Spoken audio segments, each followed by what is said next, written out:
দর্শক, ডেইলি সানের বিশেষ সাক্ষাৎকার অনুষ্ঠানে আপনাদের সাথে আছি আমি জায়েদ হোসেন মিশু।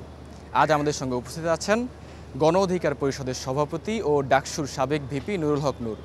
নূর, আপনাকে স্বাগত জানাচ্ছি। প্রথমেই জানতে চাই যে এই যে গণ অভ্যুত্থান, জনগণের যে আকাঙ্ক্ষা, রাষ্ট্র গঠনের যে সরকার, সব কিছু মিলিয়ে রাষ্ট্র কেমন আছে, জনগণ কেমন আছে? আপনাকে ধন্যবাদ এবং আপনাদের দর্শকদেরকে শুভেচ্ছা। গণ অভ্যুত্থানের আকাঙ্ক্ষা তো ব্যাপক। ১০০ দিন হয়েছে অন্তর্বর্তীকালীন সরকারের। এই ১০০ দিনে হয়তো পুরো আকাঙ্ক্ষাটা নিয়ে অনুভূতি ব্যক্ত করাটা খুব ডিফিকাল্ট। তবে প্রাথমিকভাবে কিংবা সামগ্রিক পরিস্থিতি বিবেচনায় যদি আমরা কিছু বিষয় নিয়ে কথা বলতে চাই, সেক্ষেত্রে আমাদের যেমন একটা ভালো অনুভূতি আছে, আবার খারাপ লাগার মতো কিছু বিষয় আছে। যেমন ধরেন, গণ অভ্যুত্থান পরবর্তী কিংবা একটা গণ অভ্যুত্থানের সরকারের প্রথম কাজটা কি, যে এই গণ অভ্যুত্থানে যারা জীবন দিয়েছে তাদের সম্মান জানানো, যারা আহত হয়েছে তাদের সুচিকিৎসা নিশ্চিত করা। কিন্তু আমরা কিছুদিন আগে দেখলাম যে আন্দোলনে আহতরা চিকিৎসার জন্য শেষ পর্যন্ত সড়কে আন্দোলন করছে, কিংবা আহতদের পরিবার এখনও সহযোগিতার জন্য হাহাকার করছে। এটা কোনোভাবেই কাম্য ছিল না এবং এটা কোনোভাবেই মেনে নেওয়ার মতো না। আমাদের ভাইরা যেমনিভাবে ফ্যাসিবাদের বিরুদ্ধে প্রাণ দেওয়াতে, রক্ত ঝরাতে যেমন আমরা যেভাবে কষ্ট পেয়েছি, একইভাবে আমরা কষ্ট পেয়েছি এই আহতদের সুচিকিৎসা না পাওয়া দেখে, যে তারা রাস্তায় আন্দোলন করছে, কিংবা অনেক গরিব মানুষ তারা বিভিন্ন জনের দ্বারে দ্বারে ঘুরছে। এই আহতদের দেখভাল করার জন্য, সুচিকিৎসা নিশ্চিত করার জন্য জুলাই ফাউন্ডেশন নামে একটা ফাউন্ডেশন করা হয়েছে। তারপরেও কেন ১০০ দিনে আহতরা চিকিৎসা পেল না? এটা অত্যন্ত দুঃখজনক এবং বিশেষ করে কিছু উপদেষ্টা নিয়োগকে কেন্দ্র করেও একটা বিতর্ক আছে, যেটাও কোনোভাবেই কাম্য ছিল না। এতগুলো মানুষ জীবন দিয়েছে, এতগুলো মানুষ সংগ্রাম করেছে, সেখানে এই সংগ্রামের সাথে যাদের কোনো সম্পৃক্ততা নাই, কোনো সেন্টিমেন্ট নাই, সেই মানুষরা সরকার থাকবে, উপদেষ্টা পরিষদে থাকবে, এটা কিন্তু কোনোভাবেই মেনে নেওয়া যায় না। বিশেষ করে আপনি যদি দেখেন যে তিউনিসিয়াতে যে আপনার সেখানে যে জেসমিন বিপ্লব বা সেখানকার যে রেভলিউশন ছিল, সেখানকার জায়গা থেকে আমরা দেখেছিলাম যে অভ্যুত্থান পরবর্তী সেখানেও কিন্তু এই ধরনের সমস্যা হয়েছিল, যে অভ্যুত্থানের পরে কিছু বিশেষ করে সমাজের যারা অভ্যুত্থানকে শক্তি ছিল, সেটা বামপন্থী, ডানপন্থী, তা ধর্মীয় জনগোষ্ঠী, তাদের মধ্যে একটা বিভেদ তৈরি হয়েছিল। দ্রব্যমূল্যের ঊর্ধ্বগতি, বিতর্কিত ব্যক্তিদেরকে উপদেষ্টা পরিষদে নেওয়া, এটাকে কেন্দ্র করে শেষ পর্যন্ত সে এখনও কিছুটা অস্থিরতা তিউনিসিয়াতে। বাংলাদেশ কিন্তু ওই দিকে যাচ্ছে। এইটা কিন্তু কোনোভাবেই আমাদের কাম্য ছিল না। আমরা একটা স্থিতিশীল রাষ্ট্র দেখতে চেয়েছিলাম, আমরা জনগণের স্বস্তি দেখতে চেয়েছিলাম। কিন্তু এখন দ্রব্যমূল্যর যে ঊর্ধ্বগতি, সাধারণ মানুষ রাষ্ট্র সংস্কার কিংবা আপনার কি বলবেন, যে দ্বিকক্ষ বিশিষ্ট সংসদ, জনবান্ধব প্রশাসন, এই সমস্ত কথাবার্তা বা এই সমস্ত কর্মকাণ্ডের চেয়ে নগদে আসলে তারা খেয়ে পরে বেঁচে থাকতে পারছে কি না, সেটা তাদের একটা প্রাইম কনসার্ন। সেক্ষেত্রে এই দ্রব্যমূল্যর ব্যাপক একটা ঊর্ধ্বগতি, এখানে সরকারটা নজর দেওয়া উচিত, সেটা আমরা দেখতে পাচ্ছি না। বিপরীত দিকে আবার সরকারের এরকম দুর্বলতা কিংবা নেগেটিভ দিকের পাশাপাশি কিছু ভালো দিকও আছে, যেটা নিয়ে আবার আমরা কিছুটা স্বস্তি ফেলতে পারি, স্বস্তির ঢেকুর ফেলতে পারি। যেমন সরকার অনেকগুলো সংস্কার কমিশন করেছে, 10টা সংস্কার কমিশন। কারণ আমরা কিন্তু পরিষ্কারভাবেই বলছিলাম যে শুধুমাত্র একটি ভোট কিংবা একটা নির্বাচনের জন্য এতগুলো মানুষ জীবন দেয় না এবং লড়াই করে নাই। রাজনৈতিক দলগুলো 17 বছর কিন্তু আন্দোলন সংগ্রাম করেছে, তারা কিন্তু এই স্বৈরাচার সরকারকে হটাতে পারে নাই। জনগণ নানান কারণে হোক, পরিবেশ পরিস্থিতি, রাজনৈতিক দলের আহ্বানে নেমে আসে নাই। তাহলে শেষ দিকে কেন জনগণ নেমে এসেছে?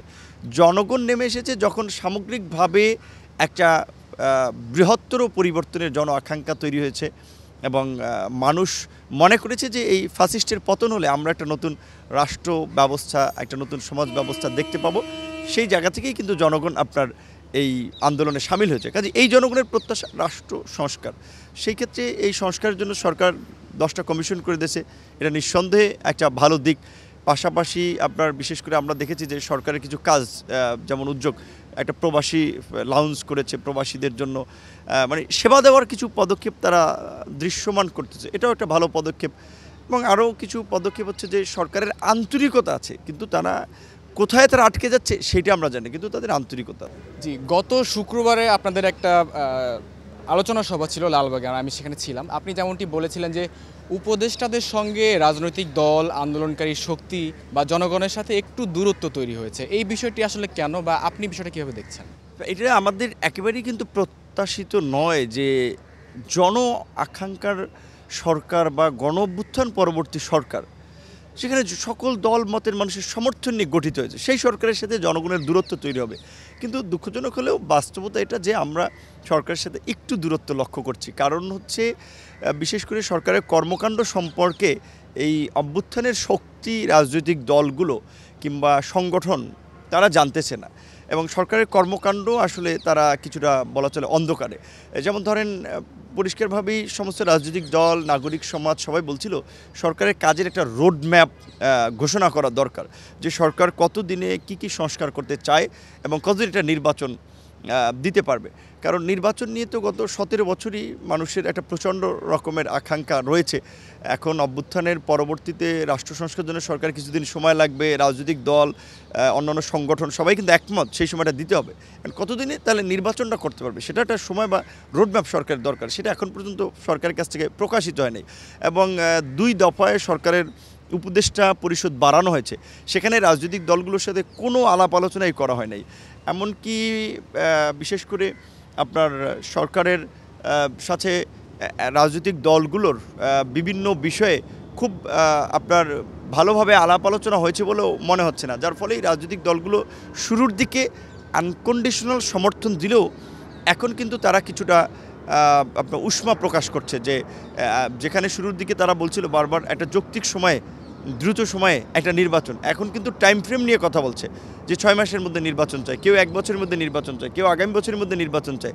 তো এই বিষয়টা যদি রাজনৈতিক দলগুলো ওয়াকিবহাল থাকতো, অন্যান্য সংগঠন, নাগরিকরা যে সরকার কি করতেছে, কোথায় কি হচ্ছে, তাহলে হয়তো এই নির্বাচনে অস্থিরতাটা তৈরি হতো না। আবার আরও একটা জটিলতা তৈরি হচ্ছে, যেমন সরকারের সাথে সম্পৃক্ত আমাদের যারা ছাত্র নেতৃবৃন্দ, যারা এই আন্দোলনের ফ্রন্ট ফেজ বা একেবারেই আন্দোলনের লিডিং পর্যায়ে ছিল, তারা অনেকে সরকার উপদেষ্টা হয়েছেন। আবার তাদের পৃষ্ঠপোষকতায় বা তাদের সমর্থনে এটা রাজনৈতিক দল হচ্ছে। তো এইটাও কিন্তু আবার কিছু কিছু রাজনৈতিক দল ভালোভাবে নিচ্ছে না, যে সরকার যদি এই রাজনৈতিক দলকে সমর্থন করে তাহলে তো অন্যান্য রাজনৈতিক দলগুলো সাথে সরকারটা দূরত্ব তৈরি হবে। তো যার জন্য আমরা বলছিলাম যে যারা আপনার সরকারে থাকবে তারা সরকারের থেকেই জনগণের জন্য কাজ করবে, নিরপেক্ষ দৃষ্টিভঙ্গিতে থাকবে, এটাই আমাদের একটা প্রত্যাশা। আর যারা ছাত্র নেতৃবৃন্দ আন্দোলনে নেতৃত্ব দিয়েছে, তারা একটা দল করতে চায়, আমি মনে করি সেটা অত্যন্ত ইতিবাচক দিক। নতুন নেতৃত্ব, নতুন দল হওয়া উচিত। সেই জায়গা থেকেও কিন্তু একটা দূরত্ব বা একটা সন্দেহ সংশয় তৈরি হয়েছে সরকারের সাথে। সংবিধান পুনর্লিখন নিয়ে অনেকেই অনেক কথা বলেছে। আসলে সংবিধান পুনর্লিখন বা সংবিধান সংস্কার, এই বিষয়ে আসলে আপনারা কি ভাবছেন, বা আপনার দল থেকে আপনারা কি বলতে চান? রাষ্ট্রের মৌলিক বেশ কিছু পরিবর্তন দরকার, এবং পরিবর্তনের আকাঙ্ক্ষা সর্বত্র, এবং একটা বৃহৎ পরিবর্তন, রাষ্ট্রকে নতুনভাবে পুনর্গঠন বা রাষ্ট্র সংস্কার, এই প্রত্যাশাই কিন্তু মানুষ এই আন্দোলনে সম্পৃক্ত হয়েছিল। কারণ আমরা পরিষ্কারভাবেই কিন্তু এই আন্দোলনের আগে বলছিলাম যে এই রাষ্ট্র ব্যবস্থা অকার্যকর হয়ে পড়েছে, সংবিধান অকার্যকর হয়ে পড়েছে, এই সংবিধান নাগরিকদের মৌলিক অধিকার, মানবাধিকার রক্ষা করতে পারছে না, এই সংবিধান এই ফ্যাসিবাদকে প্রতিষ্ঠিত করেছে এক প্রকারে। কাজেই এই সংবিধান দিয়ে রাষ্ট্র চলতে পারে না, সংবিধানের পরিবর্তন প্রয়োজন কিংবা নতুন করে সংবিধান লেখার প্রয়োজন।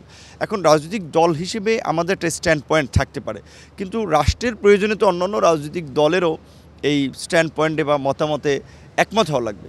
তো সেই প্রেক্ষাপটে সমস্ত রাজনৈতিক দল, নাগরিকবৃন্দ যেভাবে আসলে একমত হবেন, সেটা সংবিধান পুনর্লিখন কিংবা সংবিধান সংশোধন, আমরা সেখানেই একমত। তবে সংবিধানের অবশ্যই ন্যূনতম পরিবর্তন কিংবা নতুন করে সংবিধান লেখাটা, এটা একটা সময়ের দাবি। সংখ্যানুপাতিক নির্বাচনের একটি কথা বলছিলেন, তো এই বিষয়ে আসলে আপনি কিভাবে বলতে চান, বা আপনার দল কি ভাবছে?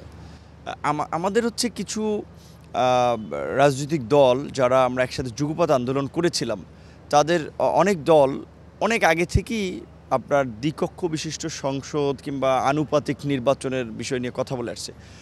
বিশেষ করে আপনার আমাদের দল যখন 2021 সালে প্রতিষ্ঠিত হয়, সেই সময় কিন্তু আমাদের গঠনতন্ত্রে আমরা এই আপনার আমাদের কর্মসূচিতে, আমাদের ২১ দফা কর্মসূচিতে আমরা একটা ভারসাম্যপূর্ণ সংসদের জন্য প্রধানমন্ত্রী এবং রাষ্ট্রপতির ক্ষমতার ভারসাম্য আনয়ন বা ব্যালেন্স করা এবং আনুপাতিক নির্বাচন, দ্বিকক্ষ বিশিষ্ট সংসদ, এই কথাগুলো আমরা বলেছি। এখন যেহেতু এটা পরিবর্তন হয়েছে, কাজে আমাদের দলীয় পজিশন তো সেটাই থাকবে। তবে এটা ঠিক যে বেশিরভাগ রাজনৈতিক দল এই আনুপাতিক হারে নির্বাচনের পক্ষে থাকলেও আবার দু একটি দল, বিশেষ করে বড় দু একটি দলও এটার পক্ষে না। সেক্ষেত্রে তাদেরও নানান ধরনের যুক্তি এবং ব্যাখ্যা আছে। তবে আমরা মনে করি যে রাজনৈতিক দলগুলো ক্ষমতায় গিয়ে যেভাবে দানব হয়ে ওঠে এবং স্বৈরাচারী হয়ে ওঠে, এইখানে তাদের ক্ষমতাটা রাশ টেনে ধরার ব্যবস্থা থাকা দরকার। তো আনুপাতিক হারে নির্বাচন হলে তো সব দলের প্রতিনিধি সংসদে থাকবে এবং যারা সরকার গঠন করবে এককভাবে কেউ সরকার গঠন করতে স্বাভাবিকভাবে খুব বেশি পারবে না, যার ফলে একটা ভারসাম্যপূর্ণ সংসদ হবে এবং ওই এককভাবে ক্ষমতার অপব্যবহার করে বা অপপ্রয়োগ করে এই যে দানবীয় হয়ে ওঠা, সেটা হয়ে উঠতে পারবে না এবং স্বৈরাচার হয়ে ওঠা, সেটা হয়ে উঠতে পারবে না। এই কারণে আমরা এটার পক্ষে আছি। আমরা এখন পর্যন্ত কোনো রাজনৈতিক দলের সাথে নির্বাচনী জোট করি নাই। আমরা পরিষ্কারভাবেই ২০২১ সালে আমাদের ঘোষণার রাজনৈতিক দলের ঘোষণার সময় বলেছিলাম যে বাংলাদেশের যে দুর্বৃত্তায়িত অপরাজনীতি যুগ যুগ ধরে চলে আসছে, এই রাজনীতির পরিবর্তন দরকার। রাজনীতিতে নতুন মেরুকরণ দরকার, নতুন নেতৃত্ব এবং নতুন রাজনীতি দরকার।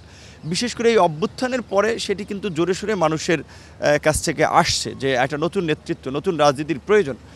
বিশেষ করে রাজনৈতিক দলগুলোতে তরুণরা সবসময় উপেক্ষিত থেকেছে, তরুণদেরকে ব্যবহার করা হয়েছে আন্দোলন সংগ্রামে, কিন্তু নেতৃত্বের ক্ষেত্রে দেখা যায় ওই একেবারেই বলা চলে আপনার অবসরপ্রাপ্ত আমলা কিংবা দীর্ঘদিন রাজনীতি করে আপনার শেষ বয়স এসেছে তাকেই বেছে নেয় এমপি, মন্ত্রী, বিভিন্ন জেলার সভাপতি, বিভিন্ন দায়িত্বের ক্ষেত্রে। তো সেক্ষেত্রে আমরা এই তারুণ্যের রাজনৈতিক দল হিসেবে আমরা তরুণদের ক্ষমতায়ন করতে চাই, রাজনীতিতে তরুণদের জন্য জায়গা তৈরি করতে চাই এবং তরুণদের নেতৃত্ব বিস্তার করতে চাই। যার জন্য আমরা ঘোষণা দিয়েছি যে আমরা আগামী নির্বাচনে আমাদের যে দলীয় প্রতীক গণ অধিকার পরিষদের যে ট্রাক মার্কা, সেই ট্রাক মার্কায় ৩০০ আসনই আমরা নির্বাচন করব এবং সেই প্রস্তুতি চলছে। এবং একইভাবে আমরা এটাও পরিষ্কার করেছি যে এখন গণ অধিকার পরিষদ একটা নতুন দল, কাজেই ৩০০ প্রার্থী তাহলে কি এই দলের লোকই হবে? অন্য কোনো দল সংগঠনের মানুষ যদি এখান থেকে নির্বাচন করতে চায় তাদের জন্য আমাদের পলিসিটা কী হবে? আমরা সেক্ষেত্রে পরিষ্কারভাবেই বলেছি যে গণ অধিকার পরিষদ একটা প্ল্যাটফর্ম, গণমানুষের প্ল্যাটফর্ম, সেটা নামের সাথেই বোঝা যাচ্ছে। এই প্ল্যাটফর্মকে যারা ধারণ করবে, এই প্ল্যাটফর্মের কর্মসূচির সাথে যারা একমত হবে এবং যাদের সমাজের বিভিন্ন স্তরে গ্রহণযোগ্যতা আছে, মানুষের সাথে জনসম্পৃক্ততা আছে, তারা এই দল থেকে নির্বাচন করতে পারবে। এবং বিশেষ করে এখন যেহেতু আমরা এই ফাঁসিবাদের পতনের পরে একটা রিফর্ম অ্যান্ড রেকনসিলিয়েশনের কথা বলছি, সেই ক্ষেত্রে বৃহত্তর জাতীয় ঐক্য এবং সংহতি প্রতিষ্ঠায় আমরা বিভিন্ন দল, মত, পথের মানুষকে নিয়েই গণ অধিকার পরিষদ আগামীতে কাজ করতে চাই। ছাত্রলীগকে নিষিদ্ধ করা হয়েছে, আওয়ামী লীগকে নিষিদ্ধ করা নিয়েও অনেকে অনেক কথা বলছেন। এই বিষয়ে আসলে আপনারা কি ভাবছেন? না, ছাত্রলীগকে নিষিদ্ধ করার আগেই আওয়ামী লীগকে নিষিদ্ধ করা দরকার ছিল, কারণ আওয়ামী লীগ তো মাদার সংগঠন, যারা সংগঠিতভাবে এই গণহত্যা চালিয়েছে এবং এই গণহত্যার মদত দিয়েছে, এই গণহত্যার পরিকল্পনা করেছে, প্ল্যান দিয়েছে। কাজে আমাদের দাবি ছিল যে এই ফ্যাসিস্ট রাজনৈতিক দল আওয়ামী লীগ এবং তার অঙ্গ সংগঠন ছাত্রলীগ, যুবলীগ সহ গত এই 15 বছরে যারা এই ফ্যাসিবাদের সহযোগী ছিল তাদের প্রত্যেককে এই অভ্যুত্থান পরবর্তী রাজনীতিতে নিষিদ্ধ করতে হবে। ছাত্রলীগ নিষিদ্ধ হয়েছে, আশা করি আন্তর্জাতিক অপরাধ ট্রাইব্যুনাল গঠিত হয়েছে, এই ট্রাইব্যুনালের বিচারের মাধ্যমে আওয়ামী লীগও রাজনৈতিকভাবে নিষিদ্ধ হবে। আচ্ছা, আমরা এই যে আপনাদের যখন আলোচনা সভা হয় তখন প্রায় আমরা শুনতে পাই যে সমন্বয়কদের, অর্থাৎ বৈষম্য বিরোধী আন্দোলনের যারা নেতৃত্ব দিয়েছেন তাদের অনেকেই আসলে আপনার সাথে রাজনীতি করে উঠে এসেছেন। এই বিষয়টি আসলে আপনি কিভাবে দেখেন? এটা আমার জন্য অত্যন্ত একটা সম্মানের এবং গৌরবের যে আমি যাদেরকে রাজনীতি শিখিয়েছি কিংবা আমার সাথে যারা রাজনীতি করেছে বা আমি যাদের নেতৃত্ব দিয়েছি তারা আজকে সরকারের কেউ উপদেষ্টা হয়েছেন কিংবা আমার চেয়ে অনেক বড় নেতা হয়েছেন। এটিই কিন্তু একজন মানুষের সার্থকতা, যে নিজের আপনার অনুসারী বা শিষ্য তাকে ছাড়িয়ে যাওয়াটা। এখানে উপদেষ্টা পরিষদ থেকে শুরু করি, এই আপনার বৈষম্য বিরোধী আন্দোলনের কেন্দ্র থেকে শুরু করে জেলা পর্যায়ে যারা নেতৃত্ব দিয়েছে তাদের বড় একটা অংশই আমাদের ছাত্র সংগঠন ছাত্র অধিকার পরিষদের নেতাকর্মী ছিল এবং ছাত্র অধিকার পরিষদের সাথে সংশ্লিষ্ট ছিল। আসিফ মাহমুদ ছাত্র অধিকার পরিষদের ঢাকা বিশ্ববিদ্যালয় শাখার সভাপতি ছিল, যিনি বর্তমানে যুব ও ক্রীড়া মন্ত্রণালয়ের দায়িত্বে আছেন। এর আগে সে আপনার সাংগঠনিক সম্পাদক ছিলেন এবং একেবারে 2018 সাল থেকেই সেই সময়ের কোটা সংস্কার আন্দোলন, পরবর্তী ডাকসু নির্বাচন, সেই থেকেই আসিফরা কাজ করছেন। এবং নাহিদ আমার যে প্যানেল থেকে ডাকসুদের সংস্কৃতি সম্পাদক পদে নির্বাচন করেছেন। আক্তার যে ডাকসুর সমাজসেবা সম্পাদক ছিলেন, এই জাতীয় নাগরিক কমিটির সদস্য সচিব, আমার সাথেই তো কাজ করেছেন। ছাত্র অধিকার পরিষদের নেতা ছিলেন, এবং হান্নান মাসুদ থেকে শুরু করে আপনার অনেকেই তো তারা ছাত্র অধিকার পরিষদের সাথে সম্পৃক্ত ছিলেন। কেউ কেউ আন্দোলনের একেবারে আগ পর্যন্তও ছিলেন। হয়তো এখন আন্দোলনের কারণে তাদের একটা পরিচিতি হয়েছে, তারা এখন একটু ভিন্ন জায়গায় আছেন। আবার কেউ কেউ, যেটা রাজনীতিতে কিংবা যে কোনো পেশায় মানুষ তো দেখা যায় একটু সময় গেলে একটা পেশাও পরিবর্তন করে। অনেকে চাকরির চিন্তা করে রাজনীতি একটু ইস্তফা দিয়েছিল, কিন্তু দেখা যায় এই পরিস্থিতিতে তারা সকলেই নিজেদের মধ্যে সমন্বয়ের মাধ্যমে এবং অন্যান্য ছাত্র সংগঠনের সাথেও আলাপ আলোচনা সমন্বয়ের মাধ্যমে এই কোটা সংস্কার আন্দোলন থেকে রাষ্ট্র সংস্কারের জন্য ফ্যাসিবাদের পতন ঘটানোর এই গণ আন্দোলন তৈরি করতে পেরেছে বা এই গণ আন্দোলনের নেতৃত্ব দিয়েছে। এটা তাদের জন্য একটা সম্মানের, মর্যাদার, একই সাথে তারা যেহেতু আমার ফেলো ছিল, সেই জায়গা থেকে আমার জন্য একটা ভালো লাগার বিষয়। 100 দিন পার হয়ে গেল এই অন্তর্বর্তীকালীন সরকার গঠন হয়েছে। আসলে কি হওয়া দরকার ছিল বা কি হয়নি, এই বিষয়ে আসলে আপনি কি ভাবছেন? আমি মনে করি যে অন্তর্বর্তীকালীন সরকারের 100 দিনে বিশেষ করে সরকারের প্রথমেই কাজটা হওয়া উচিত ছিল আহতদের সুচিকিৎসা দেওয়া এবং যারা নিহত হয়েছে তাদের পরিবারকে আর্থিক ক্ষতিপূরণ দেওয়া। নিহতদের ক্ষতিপূরণ কিংবা আহতদের সুচিকিৎসা কোনোটাই এখন পর্যন্ত পরিপূর্ণ হয়নি। এটা খুবই একটা মানে বাজে ঘটনা এবং দৃষ্টান্ত। এবং বিশেষ করে এর পাশাপাশি যারা এই আন্দোলনে নেতৃত্ব দিয়েছিল, আমাদের প্রত্যাশা ছিল যে তাদের সমন্বয়ে সরকারটা হবে, মানে আন্দোলনকারীদের অংশীজনদেরকে নিয়ে একটা অন্তর্ভুক্তিমূলক অন্তর্বর্তীকালীন সরকার হবে। আমরা সেটাও দেখি নাই। শুধুমাত্র 3 জন ছাত্র প্রতিনিধিত্ব ছাড়া ওইভাবে কিন্তু আন্দোলনকারী কোনো দল বা সংগঠনের প্রতিনিধি আমরা এখানে দেখি নাই। আমাদের প্রত্যাশা ছিল যে অন্তত প্রথম 3 মাসে কিংবা 100 দিনে সরকার কি করবে, রাষ্ট্রকে কোন জায়গায় নিতে চায়, তার একটা রোডম্যাপ সরকার পক্ষ থেকে ঘোষণা করা হবে। সেটা এখন পর্যন্ত আমরা পাইনি, যদিও সবাই রোডম্যাপ নিয়ে কথা বলছে। আর ভালো দিক হচ্ছে বা সন্তুষ্টির জায়গাটা হচ্ছে সরকার কিছু কার্যক্রম নিচ্ছে বা কিছু পদক্ষেপ নিয়েছে, যেটা নিঃসন্দেহে প্রশংসার দাবিদার এবং ভালো পদক্ষেপ। রাষ্ট্র সংস্কারের জন্য জন আকাঙ্ক্ষাকে প্রাধান্য দিয়ে 10টি কমিশন করে দিয়েছেন, তারা মাঠে কাজ করছেন।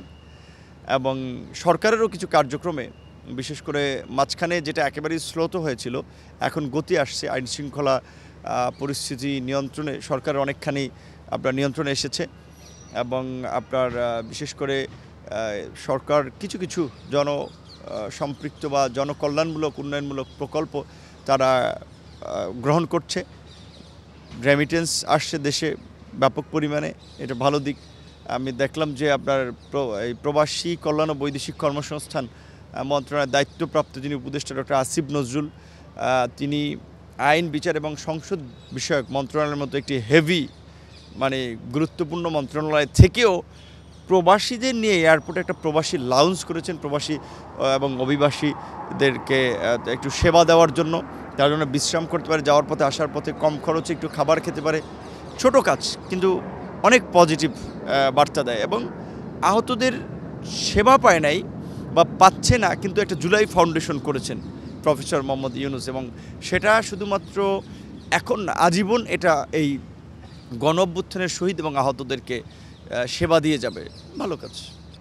এইটা ঠিক যে সরকারের বেশ কিছু কর্মকাণ্ড সম্পর্কে রাজনৈতিক দলগুলো একেবারেই অন্ধকারে, যার ফলেই কিন্তু রাজনৈতিক দলগুলোর সাথে সরকারের একটা দূরত্ব তৈরি হয়েছে। শুরুর দিকে বিএনপির মতো একটা বৃহৎ রাজনৈতিক দল এবং বিএনপির সাথে যে আমরা 42টি রাজনৈতিক দল যুগপৎ আন্দোলন করেছিলাম, এই পরিস্থিতির মূল্যায়নে যখন আমাদের আলাপ আলোচনা হয়, সে সময় সব দলেরই একটা মানে আপনার মানসিকতা ছিল যে শুরুতে আমরা সরকারকে টাইম ফ্রেম কিংবা কাজের জন্য চাপ দেব না, সরকার একটা চাপ সৃষ্টি করব না। সরকার স্মুথলি তার প্রশাসন, তার আমলাতন্ত্র, রাষ্ট্র ব্যবস্থা সে গুছিয়ে আনুক তার মতো করে। মানে সরকারকে একটা মানে বলতে পারেন আনকন্ডিশনাল সমর্থন দেওয়া, সব দল কিন্তু বাম ডান সবাই মিলিয়ে দিয়েছিল। সেখানে আমরা দেখলাম যে 2 দফায় সরকারের উপদেষ্টা নিয়োগ হয়েছে, কিন্তু উপদেষ্টা সম্পর্কে রাজনৈতিক দলগুলোর সাথে খুব বেশি আলাপ আলোচনা করা হয়নি। এমনকি এতদিন জানি নাই, এখন যেটা জানতেছি প্রথম দিকেও যে উপদেষ্টা পরিষদ গঠিত হয়েছে সেটাও কিন্তু রাজনৈতিক দলগুলোর সাথে খুব বেশি আলোচনা করা হয়নি। তো যার ফলে কিন্তু সরকারের এই কর্মকাণ্ড সম্পর্কে রাজনৈতিক দলে একটা আশঙ্কা তৈরি হয়েছে, আচ্ছা সরকার কেন আমাদের সাথে লুকোচুরি খেলছে। আমরা আন্দোলন সংগ্রাম করলাম বা এই আন্দোলনের একটা বড় পার্ট ছিলাম, ছাত্ররা সামনে ছিল, রাজনৈতিক দলগুলোই তো তাদের পরিপূর্ণ সাহায্য সহযোগিতার সমর্থন দিয়ে তারা এই আন্দোলনটাকে সফল করেছে। সেখানে সরকার আমাদের কি জানাচ্ছে না আমরা জানছি না, এর ফলে রাজনৈতিক দলগুলোর মধ্যে একটা সন্দেহ সংশয় তৈরি হয়েছে এবং কিছু উপদেষ্টা যাদের আমরা যেটা অতীতের কর্মকাণ্ড সম্পর্কে জানি যে তারা বিগত সরকারের সুবিধাভোগী ছিলেন বা তাদের সাথে কাজ করেছেন, তারা এই অভ্যুত্থানের সরকারের উপদেষ্টা। তো এই কারণে উপদেষ্টাদের নিয়েও একটু বিতর্ক তৈরি হয়েছে। আপনি জানেন যে 2018 সালের এই কোটা সংস্কার আন্দোলনে আমরা নেতৃত্ব দিয়েছিলাম এবং সেই সময় আন্দোলনটা আমরা 17 ফেব্রুয়ারি শুরু করে 4 অক্টোবর মানে প্রজ্ঞাপন হয়েছে 4 অক্টোবর, এই মাঝখানে এই 8.5 মাসের মতো কিন্তু এই আন্দোলনটা চলেছে এবং এই আন্দোলন করতে গিয়ে আমরা কি পরিমাণ নির্যাতিত নিষ্পেষিত হয়েছি। একদিকে প্রধানমন্ত্রী কিংবা সরকার উচ্চ পর্যায় থেকে দাবি মেনে নেওয়ার আশ্বাস দেওয়া হয়েছে, অপরদিকে ছাত্ররা যখন ক্লাসে ফিরে গেছে হামলা করা হয়েছে। একদিকে আমরা হসপিটালে চিকিৎসা নিতে পারছিলাম না, অন্যদিকে আমাদের সহযোদ্ধাদেরকে জেলে ভরে রাখা হয়েছে। কিন্তু একটা নির্মম নিষ্ঠুরতা সেই সময় আমরা কিন্তু মোকাবেলা করেছিলাম, যার ফলেই কিন্তু আমরা 2019 সালে ডাকসু নির্বাচনে ছাত্রদের একটা ব্যাপক সমর্থন আমরা পাই। এইবারও যে আন্দোলনটা হয়েছিল আমরা তো ওই আন্দোলনেরই লিগ্যাসি ক্যারি করি, ওই আন্দোলন থেকেই তো আমাদের উত্থান এবং আজকের সহকর্মী যারা তাদেরও ওই আন্দোলন থেকে অনেকের পরিচয় বা ওই আন্দোলনের কারণেই তারা আমাদের সাথে সম্পৃক্ত হতে পেরেছে। তো স্বাভাবিকভাবেই সরকার কিংবা সমস্ত এজেন্সিগুলোর কাছে তথ্য ছিল যে আমরা এই আন্দোলনকে সংগঠিত করার জন্য ছাত্রদের সাথে কাজ করছি, ছাত্রদেরকে সহযোগিতা করছি এবং বিভিন্ন প্ল্যান পরিকল্পনা দিচ্ছি, যার ফলে আপনার 19 জুলাই রাতে আমাকে গ্রেপ্তার করে এবং শুধুমাত্র ছাত্রদের সাথে সহযোগিতা বা সম্পৃক্ততাই নয়, যেহেতু আমরা রাজনৈতিক দল হিসেবেও বিভিন্ন রাজনৈতিক দলের সাথে আমাদের যোগাযোগ ছিল, এই আন্দোলনের আপনার অংশগ্রহণের জন্য কিন্তু সমস্ত রাজনৈতিক দলগুলোর সাথে আমরা কথা বলেছি, যার ফলে সরকার আমাদের উপরে বেশি ক্ষুব্ধ ছিল, আমাদেরকে গ্রেপ্তার করেছিল এবং আমাকে গ্রেপ্তার করে প্রথম 2 দিন তো নিখোঁজ রেখেছিল। সেখানে র্যাব এবং ডিজিএফআইয়ের যৌথ আপনার জিজ্ঞাসাবাদ, আর জিজ্ঞাসাবাদ মানেই তো একটা নির্মম নিষ্ঠুর নির্যাতন নিপীড়ন, সেটা তো বলার অপেক্ষা রাখে না। এমনকি ডিবি কার্যালয়ে চোখ বেঁধে ঝুলিয়ে কীভাবে নির্মম নিষ্ঠুর নির্যাতন করেছে সেই চিত্রগুলো তো আপনারা সে সময় গণমাধ্যমে দেখেছেন। কিন্তু তারপরেও কিন্তু আমরা আপোষ করি নাই বা আমরা হার মানি নাই, বরঞ্চ এই রিমান্ড থেকেও কারাগারে তোলার পথেও কিন্তু মানুষকে ইন্সপায়ার করার জন্য পরিষ্কারভাবেই কিন্তু বলেছিলাম যে সরকার শেষ, 90% সরকারের শেষ, আর 10% ধাক্কা দিন, রাস্তায় নামুন। তো এই নির্যাতন নিপীড়নের মুখেও কিন্তু আমরা কম্প্রোমাইজ করি নাই। আশা করি এই সামনের পরিস্থিতিতেও জন আকাঙ্ক্ষাকে ধারণ করেই আমাদের কর্মকাণ্ড আমরা এগিয়ে নেব ইনশাল্লাহ। জি নূর, আপনাকে অসংখ্য ধন্যবাদ আমাদেরকে সময় দেওয়ার জন্য। দর্শক, এই ছিল আজকের বিশেষ সাক্ষাৎকার অনুষ্ঠানে। পরবর্তীতে আবারও যুক্ত হব অন্য কোনো অতিথির সঙ্গে, সেই সাথে আমাদের সঙ্গে থাকার জন্য সবাইকে ধন্যবাদ জানাচ্ছি।